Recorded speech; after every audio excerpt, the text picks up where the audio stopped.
Ուկրաինայի նախագահ Վլադիմիր Զելենսկին ստացել է ամերիկյան կողմի մշակած խաղաղության ծրագրի նախագիծը եւ այն պատրաստ է քննարկել Թրամփի հետ պատերազմի արժանապատիվ ավարտի հասնելու համար։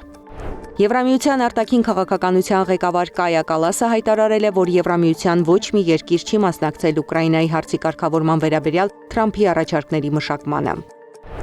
Ռուսաստանի եւ Լեհաստանի հարաբերությունների սրման ֆոնին Ռուսաստանում Լեհաստանի դեսպանը հարձակման է ենթարկվել Սանկտ Պետերբուրգում։ Միջադեպը տեղի է ունեցել Նևսկի պողոտայում նոյեմբերի 16-ին։ Դեսպանի վրա հարձակվել են մի խումբ անձինք, որոնք վանկարկել են հակալեհական եւ հակաուկրաինական կարգախոսներ։ Դեսպանի թիկնապահները ստիպված են եղել միջամտել։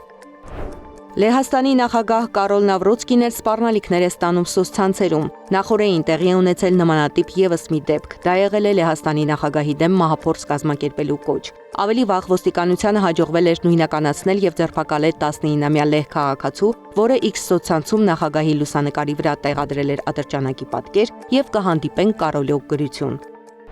Վենեսուելայի վերաբերյալ Թրամփի սպառնալից հայտարարություններից հետո Վենեսուելայի նախագահ Նիկոլաս Մադուրոն հայտարարել է փրկչին ապավինելու մասին։ Ես Վենեսուելան հանձնել եմ մեր Տեր Հիսուս Քրիստոսին, ասել է նա, կոչ անելով աստվածային ուժերին փրկել երկիրը Թրամփից։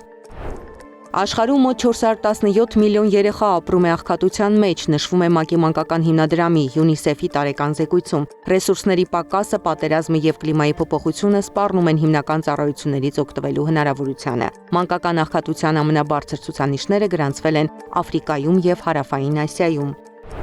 Աղքատությունը հաղթահարելու ուշագրավ լուծում է տեսնում ամերիկացի միլիարդատեր Իլոն Մասկը։ Նրա կանխատեսած ապագայում աշխատանքի կամ գումարի կարիք այլևս չի լինի։ Աղքատությունը կվերանա, իսկ դա տեղի կունենա արհեստական բանականության եւ ռոբոտաշինության շնորհիվ։ Վիետնամում ջրհեղեղի զոհերի թիվը հասել է 16-ի, ամենաշատը տուժել են հարավային շրջանները։ Լամդոնգ նահանգում մարդկանց աչքի առաջ հեղեղը քշել տարել է կամուրջը։